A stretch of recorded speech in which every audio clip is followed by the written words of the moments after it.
এটা যদি লড় আমার ফোনটা পড়ে যাবে। এটা কিছু কারণ লাগলে ঠিক আছে।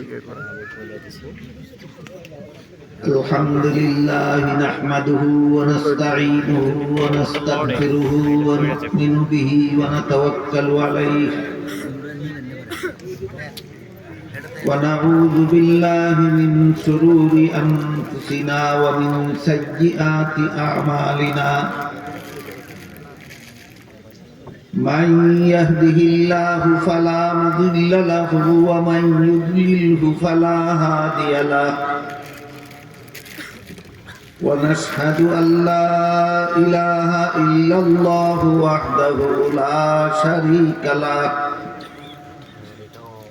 ونشهد أن سيدنا ونبينا ومولانا محمدا عبده ورسوله صلى الله تعالى عليه وعلى آله وأصحابه وبارك وسلم أما بعد فأعوذ بالله من الشيطان الرجيم بسم الله الرحمن الرحيم يا أيها الذين آمنوا هل أدلكم على تجارة تنجيكم من عذاب أليم تؤمنون بالله ورسوله وتجاهدون في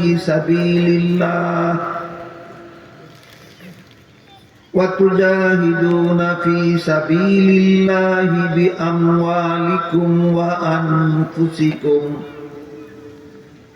ذلكم خير لكم إن كنتم تعلمون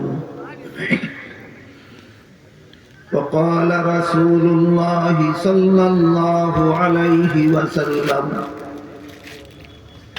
الجهاد ماض إلى يوم القيامة أو كما قال عليه الصلاة والسلام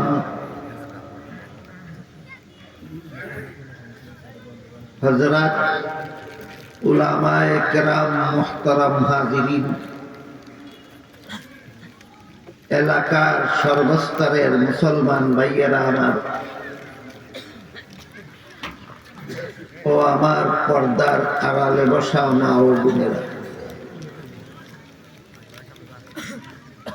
রাসূল করিম সাল্লাল্লাহু আলাইহি ওয়াসাল্লামের একজন বিশিষ্ট সাহাবী ছিলেন।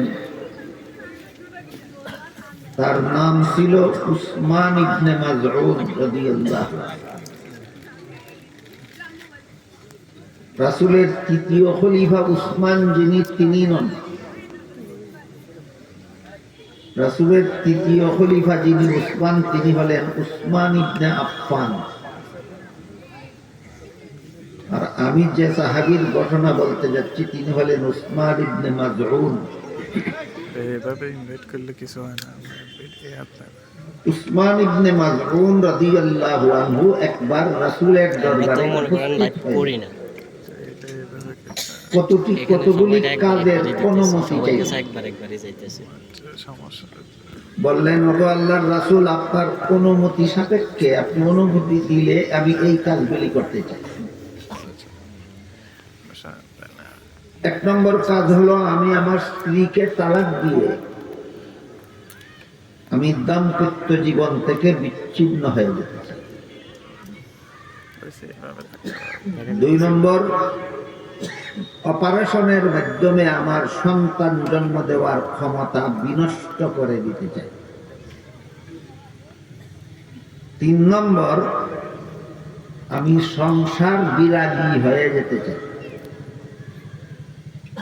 চার নম্বর, আমি সকল প্রকার উন্নত মানের খানা বর্জন করতে চাই। পাঁচ নম্বর, ভবিষ্যৎ জীবনে আর কোনো রাতে না ঘুমিয়ে আমি সারা রাত নফল বন্দেগীতে অতিবাহিত করতে চাই। এই 5টি কাজের অনুমতি চাইলেন রাসূলের কাছে। জবাবে রাসূল বলেন, আন নিকাহু মিন সুন্নতি ওয়ালা রাহবানিয়্যাতা ফিল ইসলাম। এর অর্থ হলো, তুমি স্ত্রীকে তালাক দিয়ে বিবাহ বন্ধন থেকে বিচ্ছিন্ন হয়ে যেতে চাও, অথচ বিবাহ বন্ধনে আবদ্ধ হওয়া আমি নবীর সুন্নত। তাইলে প্রস্তাবটা নবীর সুন্নতের পক্ষে হইল না বিপক্ষে হইল? বিপক্ষে। এভাবে তুমি যতগুলি প্রস্তাব করেছ, সবগুলি প্রস্তাবের সারমর্ম হলো তুমি সংসার বিরাগী হয়ে যেতে চাও। তাই জবাবে রাসূল বলেন, লা রাহবানিয়্যাতা ফিল ইসলাম। ইসলামে সংসার বিরাগী হওয়ার কোনো বিধান নেই।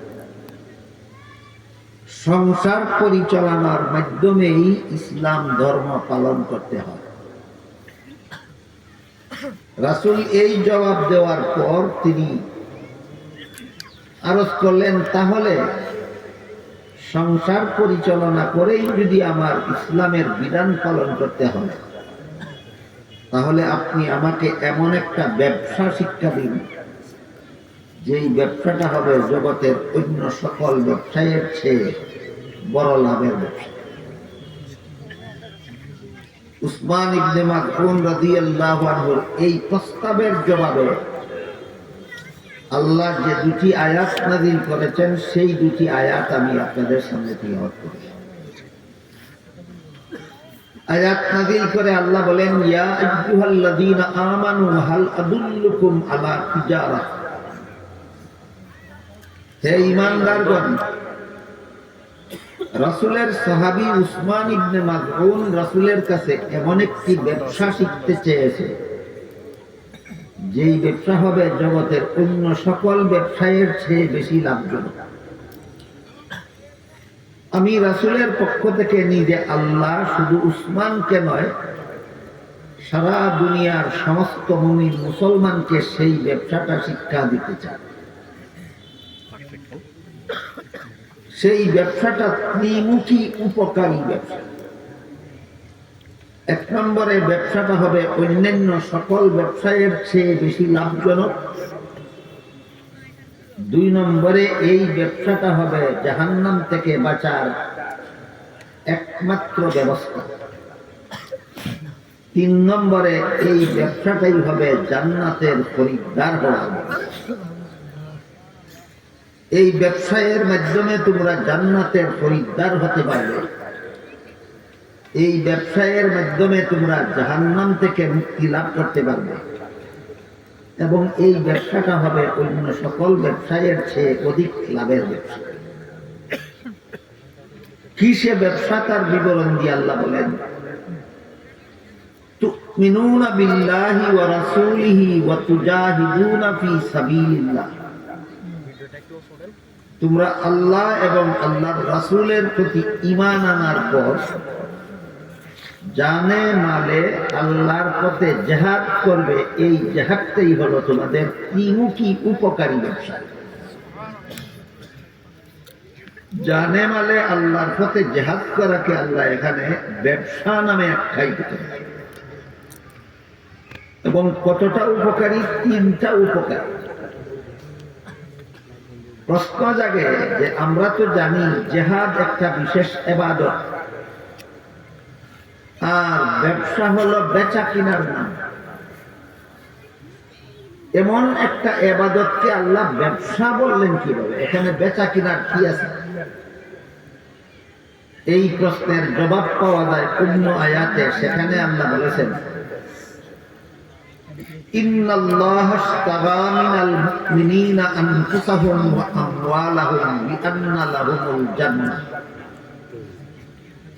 এর অর্থ হলো আল্লাহ মুমিনদের জান মাল কিনে নিয়েছেন, বিনিময়ে তাদের কাছে আল্লাহর জান্নাত বিক্রি করে দিয়েছেন।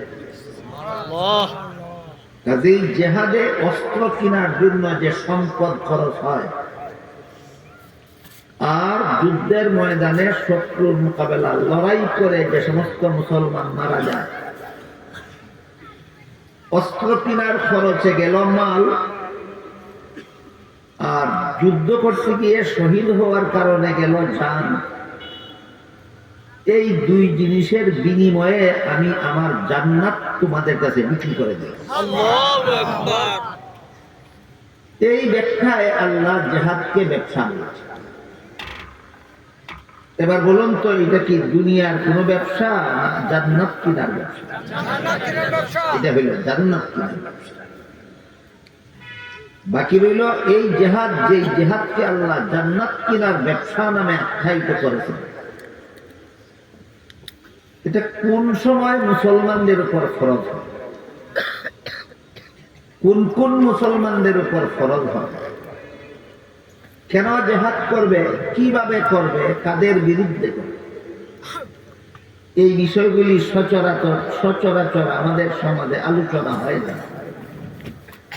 আলোচনা না হওয়ার কারণে সমাজে জিহাদ দিয়ে নানা রকমের ভুল ধারণার সৃষ্টি করে কিছু লোক। মূলত এই সমস্ত ইসলামের জিহাদ বিধান নিয়ে ভুল ধারণার সৃষ্টিকারী হলো বিশ্ব সন্ত্রাসী ইহুদি খ্রিস্টান। দুনিয়াতে সর্বযুগেই বিশ্ব সন্ত্রাসী দুইটা গোষ্ঠী আছে। এই দুইটা গোষ্ঠীর নাম হইল ইহুদি আর খ্রিস্টান। এই ইহুদি আর খ্রিস্টানেরা যখন জানতে পেরেছে যে ইসলামের জিহাদ চালু থাকলে সন্ত্রাস চলবে না, তাই এদের সন্ত্রাস চালু রাখার জন্য ইসলামের জিহাদ বিধানের বিরুদ্ধে সন্ত্রাসের অপবাদ ঘটাচ্ছে। এই জন্য আমাদের পৃথক পৃথক ভাবে বোঝা দরকার যে সন্ত্রাস কাকে বলে আর জিহাদ কাকে। মুফাসসিরিনে কেরাম তাফসীরের কিতাবে লিখেছেন, তিন জিনিসের সমষ্টির নাম সন্ত্রাস। তিনটা জিনিস একত্র হলে সন্ত্রাস হয়। তিনটার যে কোনো দুইটা একত্র হলে সন্ত্রাস হবে না, তিনটা একত্র হলে সন্ত্রাস। যে তিন জিনিসের সমষ্টির নাম সন্ত্রাস, এর প্রথমটার নাম হলো দলবদ্ধ। একা একা কেউ সন্ত্রাসী হতে পারে না, দল না বেঁধে। বুঝে থাকলে বলুন, সন্ত্রাস একা চলে না দল বেঁধে হয়? সন্ত্রাসের তিন কাজের প্রথম কাজ হইল দল বাঁধা, দ্বিতীয় কাজ হলো অস্ত্রের ব্যবহার। খালি হাতে দল বেঁধে সন্ত্রাসী হবে। আপনার এখানে দল বেঁধেই বলেছে, বসেছেন, কিন্তু অস্ত্র নিয়ে না, খালি হাতে, তবে এই দলকে সন্ত্রাসী বলা যায়। প্রথম কাজ হইল দল বাঁধা, দ্বিতীয় কাজ হইল অস্ত্রের ব্যবহার করা, তৃতীয় কাজ হইল নির্দোষের উপর হামলা করা। দল বেঁধে অস্ত্র নিয়ে নির্দোষের উপর হামলা করার নাম সন্ত্রাস। আমরা কোনোদিন যেন ভুলে না যাই, দল বেঁধে অস্ত্র নিয়ে নির্দোষের উপর হামলা করার নাম সন্ত্রাস। এই সন্ত্রাস দমনের ব্যবস্থা দিয়েছেন আল্লাহ দুইটা, একটা প্রাথমিক ব্যবস্থা আর একটা চূড়ান্ত ব্যবস্থা, এবং গ্রহণ করার দায়িত্ব দিয়েছেন সরকারকে, মুসলমান সরকার। মুসলমান দেশের সরকারের দায়িত্ব হলো সন্ত্রাস দমন করা। প্রাথমিক ব্যবস্থায় সম্ভব হলে প্রাথমিক ব্যবস্থায়, আর প্রাথমিক ব্যবস্থায় সম্ভব না হলে চূড়ান্ত ব্যবস্থায় সন্ত্রাস দমন করার দায়িত্ব মুসলমান দেশের সরকারের। কি বুঝলেন? সন্ত্রাস দমন ব্যবস্থা দুইটা, একটা প্রাথমিক, একটা চূড়ান্ত। উভয় ব্যবস্থা মতো সন্ত্রাস দমন করার দায়িত্ব কার? সরকার। এই জন্য মুহাম্মদুর রাসূলুল্লাহ সাল্লাল্লাহু আলাইহি ওয়াসাল্লামের কাছে 40 বছর বয়সে যখন কুরআন নাযিল শুরু হলো, কুরআন নাযিল শুরু হওয়ার আরো দীর্ঘ 13টি বছর পর্যন্ত মক্কার সন্ত্রাসীদের হামলার শিকার হয়েছেন দেশে। মক্কার সন্ত্রাসীদের অবর্ণনীয় জুলুম অত্যাচার সহ্য করেছে।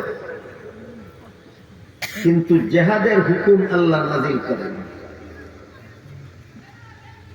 কুরআন নাযিল শুরু হওয়ার পর থেকে হিজরতের পূর্ব পর্যন্ত যে 13 বছর রাসূল মক্কায় মজলুম জীবন যাপন করেছিলেন, রাসূলের জীবনের এই অংশটাকেই রাসূলের মক্কি জিন্দেগি বলা।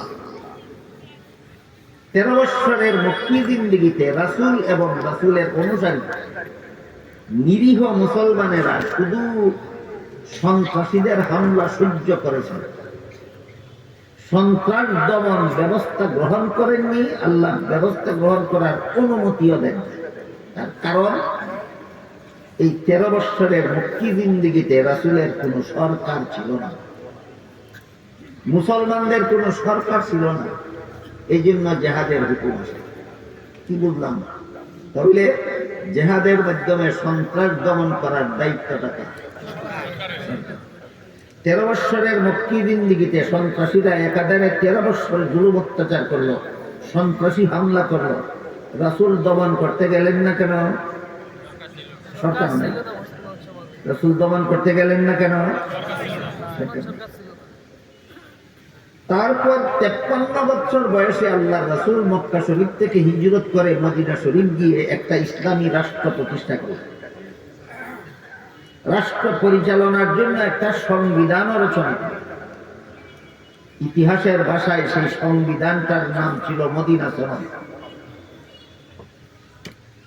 এই মদিনায় হিজরত করে যাওয়ার পর যে রাষ্ট্র প্রতিষ্ঠা করেছিলেন, এই রাষ্ট্রের শাসনকর্তা হিসাবে রাসূল আরো 10 বছর দুনিয়াতে ছিলেন। মক্কা মদিনায় বসবাসরত 10 বছরে রাসূল এই রাষ্ট্র শাসন করেছেন এবং 10 বছর পরে রাসূল ইন্তেকাল করে দুনিয়া থেকে বিদায় করেছেন। আগের বছর রাসূল হিজরত করে মদিনা শরীফ গেলেন। পরের বছরেই মক্কার সন্ত্রাসীরা আবু জাহালের নেতৃত্বে 950 অস্ত্র সজ্জিত সন্ত্রাসী মদিনায় গিয়ে মুসলমানদের উপর হামলা করার জন্য রওনা হল। আগের বছর রাসূল মক্কা থেকে হিজরত করে মদিনায় গেলেন, পরের বছরই মক্কার সন্ত্রাসীরা হামলা করার জন্য মদিনায় রওনা হলেন। সাথে সাথে আল্লাহ হুকুম দিলেন, আর সন্ত্রাসী হামলা নীরবে সহ্য করানো। সন্ত্রাসীরা মক্কা থেকে অস্ত্র শস্ত্র নিয়ে আসতেছে তোমাদের উপর।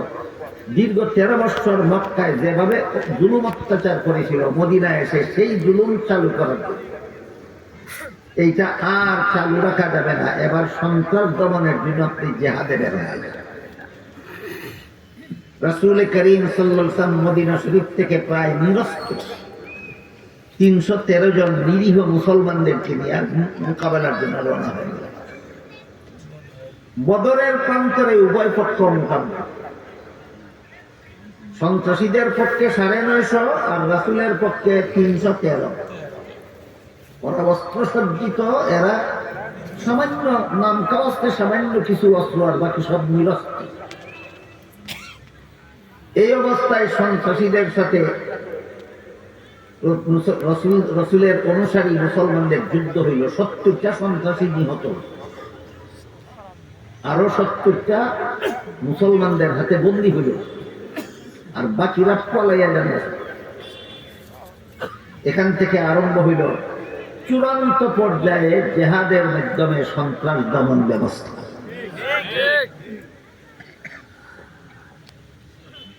এই কাহিনীর মাধ্যমে আমি আপনাদেরকে বোঝাবার চেষ্টা করেছি যে সন্ত্রাস দমন করার দায়িত্ব বর্তায় সরকারের উপর। সন্ত্রাস দমন করার দায়িত্ব বর্তায় মুসলমান সরকারের উপর। মুসলমান সরকার যদি সন্ত্রাস দমনের ব্যবস্থা গ্রহণ না করে, তাহলে এই দেশে যত সন্ত্রাসী কর্মকাণ্ড ঘটবে সবগুলির সমান গুনাহ একা সরকারের আমলনামে লেখা। সারা দেশের সন্ত্রাসীরা সন্ত্রাসী কর্মকাণ্ড করে, কিয়ামতের দিন আল্লাহর কাছে যে শাস্তি পাবে, একা সরকারকে সকল সন্ত্রাসীদের সমান শাস্তি পরকালে ভোগ দিতে। এটা হলো সন্ত্রাস দমনের চূড়ান্ত ব্যবস্থা। আরেকটা হলো সন্ত্রাস দমনের প্রাথমিক ব্যবস্থা, সেই দায়িত্বটাও সরকারের। এবার সন্ত্রাস দমনের প্রাথমিক ব্যবস্থার বিবরণ শুনুন। রাসূল করিম সাল্লাল্লাহু আলাইহি ওয়াসাল্লাম মদিনায় অবস্থানকালে, এখন রাসূলের সরকার আছে, রাসূলের প্রতিষ্ঠিত দেশ আছে। এমত অবস্থায় বাহরাইন থেকে একদল মানুষ, তাদের বংশের নাম ছিল উরাইনা বংশ। বাহরাইন থেকে উরাইনা বংশের একদল মানুষ মদিনায় এসে রাসূলের সাথে সাক্ষাৎ করে। তারা কলেমা পড়ে মুসলমান হওয়ার পরে তারা রাসূলের কাছে আবেদন করলো যে আমরা যারা আপনার কাছে এসেছি, আমাদের সবাই কঠিন একটা পেটের পীড়ায় ভুগতেছি, পেটের অসুখে ভুগতেছি, কোনো চিকিৎসায় সারে না। আপনার কাছে এর কোনো ভালো ব্যবস্থা থাকলে আমাদেরকে দিতে পারেন। রাসূল বললেন, তোমাদের এই পেটের পীড়ার চিকিৎসা হিসাবে মদিনা শহরের বাইরে আমার রাখাল মরুভূমিতে উটের রাখালি করে, ওই রাখালের কাছে গিয়ে তোমরা দিনে রাতে বসবাস করবা, রাখালের সাথে উটের পালের রাখালি করবা, আর প্রতিদিন নিয়মিত উটের দুধ পান করবা, সাথে কিছু উটের পেশাব করবা। প্রশ্ন জাগে, পেশাব পান করা তো হারাম, রাসূল এই হারাম জিনিস পান করার অনুমতি দিলেন কিনা? এই প্রশ্নের জবাব হলো, কারো কোনো কঠিন রোগ যদি অন্য কোনো চিকিৎসায় সারে না, শুধু একটা হারাম জিনিস ব্যবহার করলে সারে এমন কোনো বিজ্ঞ লোক যদি বলেন, তাহলে তার কথা মতো শুধু রোগের চিকিৎসার জন্য সীমিত সময়ে এই হারাম জিনিস ব্যবহার করা যায়। তাই রাসূল তাদেরকে এই কঠিন পেটের পীড়ার চিকিৎসার জন্য বললেন, যেহেতু আর কোনো চিকিৎসায় তাদের এটা সারে না, তারা বলেছিল, এই জন্য আল্লাহ রাসূল উটের দুধ পান করার সাথে সাথে উটের কিছু পেশাব পান করারও ব্যবস্থা দিয়েছে। রাসূলের নির্দেশ মতো তারা শহরের বাইরে মরুভূমিতে রাখালের সাথে উটের রাখালি করে, আর প্রতিদিন দিনে রাতে সেখানে থাকে, এবং প্রতিদিন উটের দুধও পান করে, সাথে উটের কিছু পেশাবও পান করে। এইভাবে কিছুদিন যাওয়ার পর তাদের সকলের পেটের পীড়া ভালো হয়। তাইলে রাসূলের দেওয়া ব্যবস্থাটা বেঠিক ছিল না সঠিক? রাসূলের দেওয়া ব্যবস্থাটা সঠিক ছিল।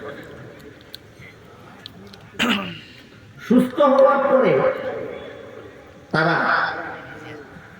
রাসূলের সেই রাখালকে 4টা হাত পা একসাথে কেটে দিল। রাখালের 4 হাত পা কেটে দিল, হাতের দ্বারা না অস্ত্রের দ্বারা। এরা একজন লোক এসেছিল না দল বেঁধে, খালি হাতে এসেছিল না অস্ত্র নিয়ে, রাখালে দোষ করেছিল না নির্দোষ। এই দেখেন, দল বেঁধে অস্ত্র নিয়ে নির্দোষের উপর হামলা করলো, এর নামই তরবারি দ্বারা রাখালের 4 হাত পা কেটে দেওয়ার পর খেজুর গাছের কাঁটা দ্বারা খুচিয়ে খুচিয়ে রাখালের চক্ষু অন্য করে দিল। এরপরে রাখালের শিরুচ্ছেদ করে দিল, গর্দান থেকে মাথা আলাদা করে দিল। ইসলাম ধর্ম যে গ্রহণ করেছিল, ইসলাম ধর্ম বর্জন করে মুরতাদ হয়ে গেল। তারপরে যে উটের পালের রাখালি করত রাখাল, ওই উটের পালকে ছিনতাই করে নিয়ে তারা যেই দেশ থেকে এসেছিল সেই দেশের পথে রওনা হইল। কোন দেশ থেকে এসেছে? রওনা হইল। এই সংবাদ মদিনা শরীফে রাসূলের কাছে পৌঁছা মাত্র রাসূল একদল অশ্বারোহী সাহাবাদের পাঠালেন। ঘোড়ায় সওয়ার হয়ে একদল সাহাবা দ্রুত গতিতে তাদের পথে, বাহরাইনের পথে অগ্রসর হয়ে তারা তাদের দেশে পৌঁছার আগেই রাস্তার মধ্যে এদেরকে সবাইকে গ্রেফতার করে ছিনতাই করা উট সহ রাসূলের দরবারে মদিনায় হাজির করে। এই সন্ত্রাসীদের বিচার কি হবে, এর দিক নির্দেশনা দিয়ে আল্লাহ পাক রব্বুল আলামিন সূরা মায়েদার 33 নম্বর আয়াত নাযিল। এখানে আল্লাহ সন্ত্রাস দমনের প্রাথমিক ব্যবস্থার বিবরণ। এখন আমরা বোঝার চেষ্টা করব সন্ত্রাস দমনের প্রাথমিক ব্যবস্থা কোনটা আর চূড়ান্ত ব্যবস্থা কোনটা। সরকারের বাহিনী সন্ত্রাসী দলকে গ্রেফতার করে যদি আদালতে হাজির করতে পারে তাহলে প্রাথমিক ব্যবস্থায় সন্ত্রাস দমন করা সরকারের দায়িত্ব। এবার বলেন, রাসূলের প্রেরিত বাহিনী সন্ত্রাসীদেরকে গ্রেফতার করে রাসূলের দরবারে হাজির করতে সক্ষম হয়েছে কিনা? তাহলে এদের বিচারটা কি চূড়ান্ত পর্যায়ে হবে না প্রাথমিক ব্যবস্থায়? প্রাথমিক ব্যবস্থার বিবরণ দিয়া সূরা মায়েদার 33 নম্বর আয়াতে আল্লাহ বলেন, সন্ত্রাসীদের কর্মকাণ্ড 4 প্রকার। এটা মনে রাখতে হবে বিচারটা বোঝার জন্য। সন্ত্রাসীদের কর্মকাণ্ড 4 প্রকার। একটা হলো দল বেঁধে অস্ত্র নিয়ে নির্দোষের উপর হামলা করে হত্যাও করলো, লুণ্ঠন করলো। দ্বিতীয়টা হলো হত্যা করলো, লুণ্ঠন নয়। তৃতীয়টা হলো লুণ্ঠন করলো, হত্যা নয়। চতুর্থটা হলো লুণ্ঠন হত্যা কোনোটাই করতে পারেনি, তবে হামলা করেছিল। বুঝে থাকলে বলেন সন্ত্রাসী কর্মকাণ্ড কত প্রকার? প্রথমটা হইল লুণ্ঠন হত্যাও, দ্বিতীয়টা হলো শুধু হত্যা লুণ্ঠন না, তৃতীয়টা হইল শুধু লুণ্ঠন হত্যা না, আর চতুর্থটা হইল শুধু হামলা লুণ্ঠন না, হত্যাও না। আয়াত নাযিল করে আল্লাহ বলেন, প্রথম প্রকার সন্ত্রাসীদেরকে সদল বলে শুলিতে চড়িয়ে হত্যা করতে হবে। দ্বিতীয় প্রকার সন্ত্রাসীদেরকে সদল বলে স্বাভাবিকভাবে হত্যা করতে হবে। তৃতীয় প্রকার সন্ত্রাসীদের এক সদল বলে এক পাশের হাত এক পাশের পা কেটে দিতে হবে। চতুর্থ প্রকার সন্ত্রাসীদেরকে সদল বলে জেলখানায় বন্দী করে দিতে হবে। মুসলমান সরকারকে আল্লাহ শিক্ষা দিয়েছেন কোরআনের আয়াতে যে প্রথম অবস্থায় সন্ত্রাস দমনের এই হইল ব্যবস্থা। এবার আপনারাই বলুন, কথাটা বুঝে থাকবে, যে কোনো দেশের সরকার সন্ত্রাসী দলকে গ্রেফতার করতে পারলে এই 4 পদ্ধতির যে পদ্ধতির অপরাধ সেই পদ্ধতির বিচার যদি সরকার করত, দুনিয়ার কোনো দেশে কি সন্ত্রাসীরা থাকতে পারত? সুতরাং এটা হলো সন্ত্রাস দমনের প্রাথমিক ব্যবস্থা। যদি সন্ত্রাসী বাহিনীকে সরকারি বাহিনী গ্রেফতার করে আদালতে হাজির করতে সক্ষম হয়, তাহলে আদালতের মাধ্যমে হবে সন্ত্রাসীদের বিচার। আর যদি সন্ত্রাসীদেরকে গ্রেফতার করার জন্য সরকারি বাহিনী গেলে ওরা সরকারি বাহিনীর কাছে ধরা না দিয়ে সরকারি বাহিনীর সাথে যুদ্ধ করার জন্য অস্ত্র নিয়ে দাঁড়িয়ে যায়। কথা বুঝেন কিনা? যেখানে সন্ত্রাসীদের আস্তানা সেখানে পুলিশ গেল গ্রেফতার করতে, এরা পুলিশের হাতে ধরা না দিয়া গোপাল ফালতা পুলিশের সাথে যুদ্ধ করার জন্য অস্ত্র নিয়ে দাঁড়িয়ে গেল। বলুন তো, এদেরকে আদালতে বিচার করা সম্ভব? সম্ভব না। এমন ক্ষেত্রে ইসলামের বিধান হলো, যেখানে সন্ত্রাসীরা অস্ত্র নিয়ে দাঁড়িয়ে আছে সেখানেই সেনাবাহিনী পাঠিয়ে সরকার জিহাদ শুরু করে দেবে। এটা হলো সন্ত্রাস দমনের চূড়ান্ত ব্যবস্থার নাম জিহাদ। সন্ত্রাস দমনের প্রাথমিক ব্যবস্থার নাম আদালত, সন্ত্রাস দমনের চূড়ান্ত ব্যবস্থার নাম জিহাদ।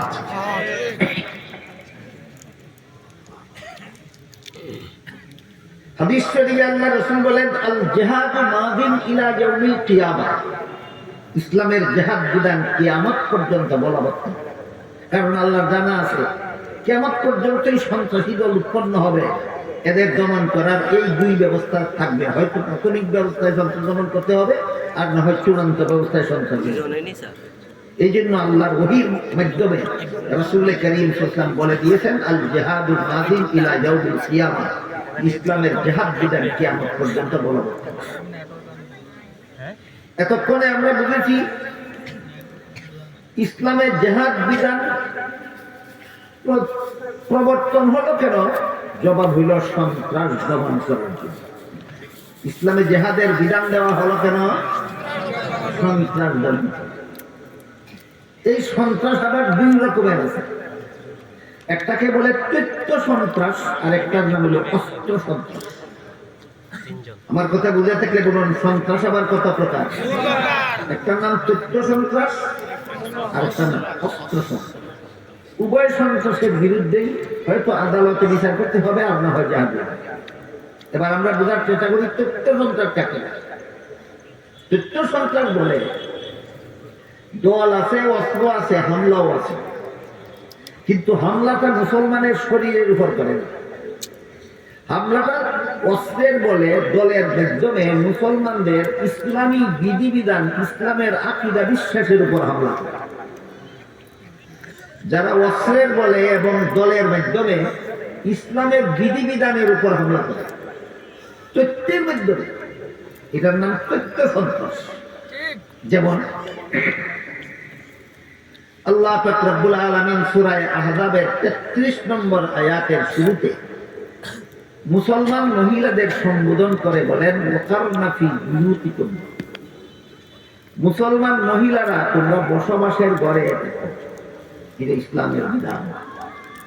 মুসলমান মহিলারা বসবাসের ঘরে থাকবে, এটা ইসলামের বিধান। এর বিরুদ্ধে বিশ্ব সন্ত্রাসী ইহুদি খ্রিস্টানেরা যে তথ্য সন্ত্রাস চালিয়েছে সেটা হলো পুরুষ পথে ঘাটে হাটে মাঠে শহরে বন্দরে যেখানে সেখানে বিচরণ করতে পারে, মহিলা বসবাসের ঘরে বসে থাকবে কেন? এটা তো মহিলাদের প্রতি অবিচার। এই যে মহিলারা বসবাসের ঘরে থাকাকে মহিলাদের প্রতি অবিচার নামে আখ্যায়িত করা ইসলামের বিধানের বিরুদ্ধে তথ্য সন্ত্রাস। ইসলামের বিধানের বিরুদ্ধে তথ্য সন্ত্রাস। এই তথ্য সন্ত্রাসের মূল হুতারা হলো ইহুদি খ্রিস্টান।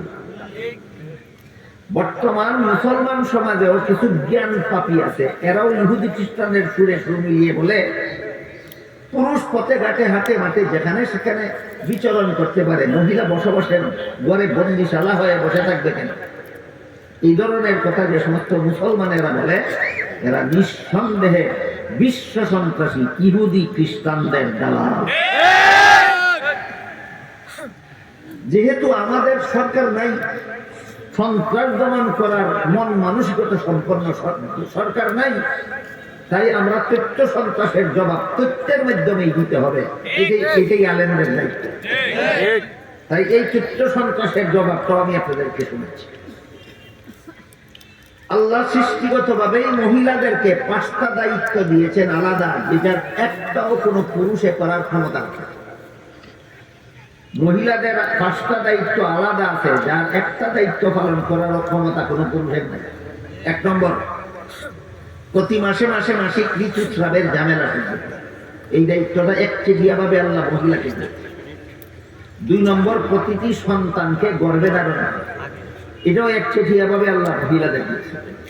3 নম্বর, প্রতিটি সন্তান প্রসবের কষ্ট সহ্য করে, এটা আল্লাহ একচেটিয়া ভাবে মহিলাদেরকে দিয়েছে। 4 নম্বর, প্রতিটি সন্তানকে স্তনের দুধ পান করানো, এই দায়িত্বটাও একভাবে মহিলাদের। 5 নম্বর, সন্তান নিজে নিজে চলাফেরা করার পূর্ব পর্যন্ত সন্তানের লালন পালন করা, এটাও একচেটিয়া ভাবে মহিলাদের। বুঝে থাকতে বলুন, ইসলামের বিধানে মহিলাদের আলাদা দায়িত্ব আছে কতগুলি? 5টা। এই 5 দায়িত্বের একটাও কোনো পুরুষে পালন করার ক্ষমতা রাখে এমত অবস্থায় বলুন তো, মাসিক ঋতুস্রাব চলাকালে সারাদিন অফিসের চেয়ারে বসে থাকা সুবিধা না বসবাসের ঘর সুবিধা? সন্তান গর্ভে নিয়ে খেতে খামারে পুরুষের কাজে কান বিলিয়ে কাজ করা সুবিধা না বসবাসের ঘর সুবিধা? সন্তান প্রসবের সময় হাট বাজার দোকানপাট সুবিধা না বসবাসের ঘর সুবিধা? সন্তানকে স্তনের দুধ পান করাবার সময় গাড়ির ড্রাইভিং সিট সুবিধা না বসবাসের ঘর সুবিধা? সন্তান লালন পালনের জন্য সংসদ ভবন সুবিধা না বসবাসের ঘর সুবিধা? তাহলে আল্লাহ যে মহিলাদেরকে বসবাসের ঘরে থাকতে বলেছেন, এটা কি বন্দিশালা হিসাবে না কর্মস্থল? এটা হলো সন্ত্রাসীদের তথ্য সন্ত্রাসের জবাব। আমরা যেহেতু আমাদের সন্ত্রাস দমন উপযোগী সরকার নাই, থাকলে আমরা জিহাদ করতে পারি। যেহেতু সন্ত্রাস দমনের উপযোগী সরকার নাই, তাই এই তথ্য সন্ত্রাসের জবাব আমরা তথ্য ভিত্তিতে দেওয়া আলেমদের দায়িত্ব। আরেকটা তথ্য সন্ত্রাসের উদাহরণ দিচ্ছি আপনাদের। পবিত্র কোরআনের সূরা নিসা এর 11 নম্বর আয়াতে আল্লাহ বলেন ওয়ালিযাকারি মিসলু হাযযিল উনসায়াইন। এর মর্ম হলো পিতামাতা মারা গেলে পিতামাতার তেজ্য সম্পদে ছেলে পাবে 2 অংশ, মেয়ে পাবে 1 অংশ। ইসলামের এই বিধানটা আরো শুনেছেন কোনদিন? আজকে নতুন শুনলেন। এটার বিরুদ্ধে বিশ্ব সন্ত্রাসী ইহুদি খ্রিস্টানদের সুরে সুর মিলিয়ে মুসলমান সমাজের একদল মির্জাফর মার্কা দালাল, এরাও এর বিরুদ্ধে আপত্তি দেখাচ্ছে। এরা বলছে ছেলে যেই বাবার সন্তান, মেয়ে সেই বাবার সন্তান। ছেলের মুখ আছে খাওয়ার দরকার, মেয়েরও মুখ আছে খাওয়ার দরকার। ছেলের শরীর আছে পোশাকের দরকার, মেয়েরও শরীর আছে পোশাকের দরকার। ছেলের জীবন যাপনের জন্য বাড়িঘরের দরকার, মেয়েরও জীবন যাপনের জন্য বাড়িঘরের দরকার। এমত অবস্থায় একই বাবার সন্তান হওয়া সত্ত্বেও ছেলেকে 2 অংশ দিয়ে মেয়েকে 1 অংশ দেওয়া, এটা নিশ্চিত নারীর প্রতি ইসলামী বিধানের অবিচার। এই জন্য আমরা সমান অধিকার চাই। বলেন মুসলমান সমাজে এমন লোক আসেনি যারা বলে আমরা সমান অধিকার চাই? ছেলেকে যে পরিমাণ দেব মেয়েকে সেই পরিমাণ দেব, তবেই সমান অধিকার প্রতিষ্ঠা। ইহুদি খ্রিস্টানের যারা বলে এরা তথ্য সন্ত্রাস হিসাবে বলে, আর মুসলমানদের মধ্যে যারা বলে এরা হলো ইহুদি খ্রিস্টানের তথ্য সন্ত্রাসীদের দালাল। যদি আমাদের সন্ত্রাস দমন উপযোগী সরকার থাকতো, এমন শয়তানি কথা ইসলামের বিরুদ্ধে এমন তথ্য সন্ত্রাস যারা চালায় অবশ্যই তাদের বিরুদ্ধে আমরা জিহাদ করতাম। সন্ত্রাস দমন উপযোগী আমাদের কোন সরকার নাই, এই জন্য তথ্য সন্ত্রাসের বিরুদ্ধে তথ্য প্রযুক্তির মাধ্যমে জবাব দিতে হবে। কাজে আমরা প্রত্যেক জবাবটা এখন দেওয়ার চেষ্টা করি। ইসলামের বিধানে ছেলের জীবনে খরচের খাত আছে 3টা। একটা হলো সাবালক হওয়ার পর থেকে নিজের লালন পালনের দায়িত্ব ছেলের নিজেরই। দ্বিতীয়টা হলো বিয়ে করার পর থেকে বউ ফেলার দায়িত্ব ছেলের নিজের। তৃতীয়টা হলো সন্তানাদি জন্ম হওয়ার পর থেকে সন্তান লালন পালনের দায়িত্ব ছেলের নিজের। কাজেই ছেলের জীবনে খরচের খাত আছে 3টা। বাবার সম্পদে অংশ হয়েছে 2টা। এই কথাটা মনে রাখুন, খরচ আছে 3টা, অংশ হয়েছে। মেয়ের জীবনে খরচের কোনো খাত নাই। বিয়ের পূর্ব পর্যন্ত লালন পালন করবে বাবা, বিয়ের পর থেকে মরণ পর্যন্ত লালন পালনের দায়িত্বশীল স্বামী। কাজেই মেয়ের নিজের লালন পালনের দায়িত্ব নাই, স্বামী ফেলার দায়িত্ব নাই, সন্তান ফেলার দায়িত্ব নাই, খরচ নাই একটাও, অংশ হয়েছে একটা। এবার বলুন, 3 খরচ হলার 2 অংশ পাইলে বেশি পাইল না নাই খরচ হলার 1 অংশই বেশি? মেয়ের বেশি দেওয়া হইল, সমান দেওয়া হইল কোথায়? এটা আমরা এখন তথ্য সন্ত্রাসের বিরুদ্ধে প্রত্যেক জবাব দিচ্ছি। আমাদের জেহাদের মাধ্যমে সন্ত্রাস দমনকারী সরকার না থাকার কারণে। যদি আমাদের সন্ত্রাস দমন উপযোগী সরকার থাকতো, এত কথা এত তথ্যের আলোচনার দরকার হইত না। ডাইরেক্ট তথ্য সন্ত্রাসীদের বিরুদ্ধে আমরা জানতে পারি। কাজেই আমাদের বুঝতে হবে সন্ত্রাস 2 প্রকার, একটা হলো তথ্য সন্ত্রাস আর একটা হলো অস্ত্র সন্ত্রাস। তথ্য সন্ত্রাস কাকে বলে? মুসলমানের শরীরের উপর হামলা না করে ইসলামের বিধানের উপর হামলা করে, এটার নাম তথ্য সন্ত্রাস। এটার বিচার 2 ব্যবস্থা। প্রাথমিক ব্যবস্থায় আদালতে হাজির করো, সদল বলে ফাঁসি দাও। আর দ্বিতীয় ব্যবস্থা হলো এই সমস্ত তথ্য সন্ত্রাসীদেরকে যদি গ্রেফতার করে আদালতে হাজির করা না যায়, যেখানে বাস করে সেখানেই যুদ্ধ চালাও। এটাই হলো সন্ত্রাস দমনের চূড়ান্ত ব্যবস্থা। গেল তথ্য সন্ত্রাসের আলোচনা। এবার আসি অস্ত্র সন্ত্রাসের আলোচনা। দল বেঁধে অস্ত্র নিয়ে সরাসরি মুসলমানের দেহের উপর হামলা চালায়, এর নাম অস্ত্র সন্ত্রাস। এর নাম অস্ত্র সন্ত্রাস। বর্তমান দুনিয়াতে যেখানে যেখানে মুসলমান আছে সেখানেই বিশ্ব সন্ত্রাসীদের অস্ত্র সন্ত্রাস চালু আছে। সবচেয়ে বড় দুঃখজনক ব্যাপার হইল ইহুদি খ্রিস্টানেরা তো মুসলমানদের উপর অস্ত্র সন্ত্রাস চালাচ্ছে। মুসলমানেরা এর মোকাবেলায় জিহাদ করবে দূরের কথা, মুসলমানের উল্লেখযোগ্য একটা অংশ, বেশিরভাগ শিক্ষিত মুসলমানেরা সন্ত্রাসী গোষ্ঠী ইহুদি খ্রিস্টানদের পক্ষে দালালি করে। এই দালালিটা হলো যে জেহাদ বিধান ছিল সন্ত্রাস দমন ব্যবস্থা, এই সমস্ত মির্জাফর মার্কা মুসলমানেরাও ইসলামের জেহাদের বিরুদ্ধে সন্ত্রাস বলে অপপ্রচার চালাচ্ছে। এরা সন্ত্রাসকে বলে, এরা জেহাদকে বলে সন্ত্রাস। এই জন্য আল্লামা ইদ্রিস কান্দেলভী রহমতুল্লাহি আলাইহি তাফসীরে মাআরিফুল কুরআন আরেকটা আছে, ওটার লেখক, তিনি তার একটা প্রসিদ্ধ সিরাত গ্রন্থ সিরাতুল মুস্তাফা নামক কিতাবে লিখেছেন জেহাদে এবং সন্ত্রাসে সম্পর্কে। তিনি লেখেন, মানুষের শরীরের মধ্যে একটা কঠিন রোগ হয়, যেই রোগটা পুরাতন হয়ে গেলে আর কোনো চিকিৎসায় সারে না, মরণ ছাড়া এই রোগীর আর কোনো গতি থাকে না। এই রোগটার নাম হলো ক্যান্সার। রোগটার নাম ক্যান্সার। যদি পুরাতন হয়ে যায় কোনো চিকিৎসায় আর সুস্থ হয় না, মরণ ছাড়া গতি থাকে। হ্যাঁ, ক্যান্সার যদি প্রাথমিক অবস্থায় ধরা পড়ে তাইলে শরীরের যে অঙ্গটা ক্যান্সারে আক্রান্ত ওই অঙ্গটা অপারেশন করে কেটে ফেলে দিলে শরীরের বাকি অঙ্গ রক্ষা করা যায়। কাজেই ক্যান্সারের চিকিৎসা কি মলম ব্যবহার করা, না ট্যাবলেট, না ক্যাপসুল, না অপারেশন? ঠিক তেমনি ভাবে আল্লাহর দৃষ্টিতে গোটা বিশ্ব মানবতার সমাজটাই একটা দেহের মতো। এই মানব সমাজের সন্ত্রাসী দল হলো ক্যান্সারের মতো, আর ইসলামের জেহাদ বিধান হইল এই সন্ত্রাস নামক ক্যান্সারের অপারেশন।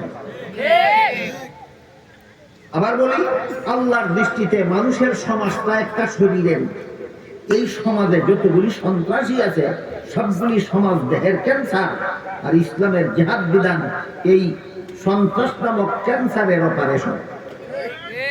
তাহলে জেহাদ সন্ত্রাস না সন্ত্রাস দমন ব্যবস্থা? তাহলে জেহাদকে সন্ত্রাস বলা, যেই পুলিশে চুর ধরে এই পুলিশকে চুর বলার মতো। যেই পুলিশের দায়িত্ব চুরকে গ্রেফতার করা, এই পুলিশকে যদি চুর কয় তাহলে অবাধে চুরেরা চুরি করতে পারে। ঠিক তেমনি ভাবে বিশ্ব সন্ত্রাসীরা, যে জেহাদ ছিল সন্ত্রাস দমন ব্যবস্থা, এই জেহাদকে যখন সন্ত্রাস বলা শুরু করেছে তখন বিশ্ব সন্ত্রাসীরা অবাধে ইসলামের জেহাদকে স্তব্ধ করে দিয়ে অবাধে সারা বিশ্বে বর্তমানে এই সন্ত্রাসী কর্মকাণ্ড চলছে।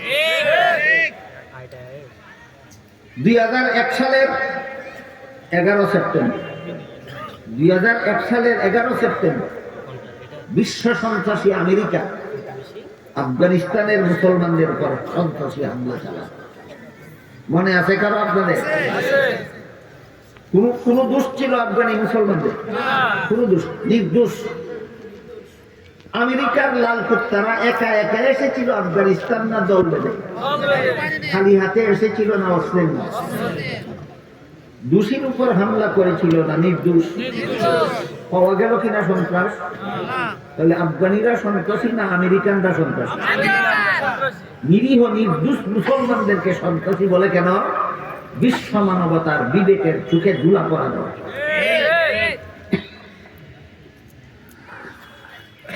সবচেয়ে বড় দুঃখজনক ব্যাপার হল আফগানিস্তানের উপর হামলা করার আগে আমেরিকান সন্ত্রাসী গোষ্ঠী পাকিস্তান সরকারের কাছে অনুমতি চেয়েছে যে আমরা আফগানিদের উপর হামলা করতে গিয়া তোমাদের জলপথ ব্যবহার করব। পাকিস্তানের জলপথ, পাকিস্তানের স্থলপথ, পাকিস্তানের আকাশপথ ব্যবহার করার অনুমতি চাইছিল।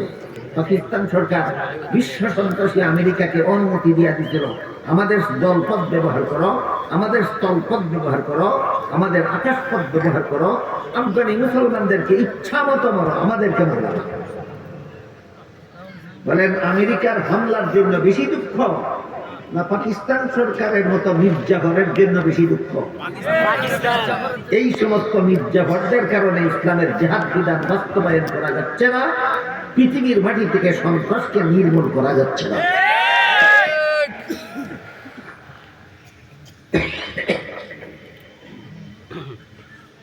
এরপর আল্লামা তকি উসমানী দামাত বারাকাতুহু মুসলিম শরীফের ব্যাখ্যা গ্রন্থ ফাতহুল মুলহিমের প্রথম অংশ, শেষ অংশ তাকমিলায়ে ফাতহুল মুলহিমে একটা গুরুত্বপূর্ণ কথা লিখেছেন। সেটা হলো কিয়ামত পর্যন্ত পৃথিবীতে সন্ত্রাস চলতেই থাকবে। দমন করার দায়িত্ব সরকারের। সরকার যদি সেই দায়িত্বের ব্যাপারে উদাসীন হয়, সরকার জানেই না তার দায়িত্ব যে সন্ত্রাস দমনের এই দুইটা ব্যবস্থার কোন একটা ব্যবস্থা করা। আমার তো মনে হয় বর্তমান দুনিয়ার একটা দুইটা দেশ বাদ দিলে বাকি সারা দুনিয়ার সমস্ত দেশের সরকাররা সন্ত্রাস দমনের দায়িত্ব নিয়ে মাথা গামায় না। মাথা গামায় জীবন ভর গদিটাকে ফেরাউনের মতো কামড় দিয়া ধরে রাখার জন্য। আল্লাহ রাসূল বলেন, আল্লাহ কুল্লুকুম রাঈন ওয়া কুল্লুকুম মাসউলুন আন রাইয়াতিহি।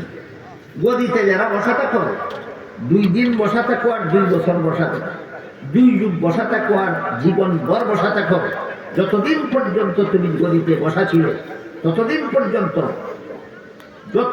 যত রকমের অপকর্ম তোমার দেশে চলবে আর তুমি এগুলি দমন করবে না, সারা দেশের সমস্ত মানুষ যত অপকর্ম করে যত শাস্তি কিয়ামতের দিন আল্লাহর কাছে পাবে।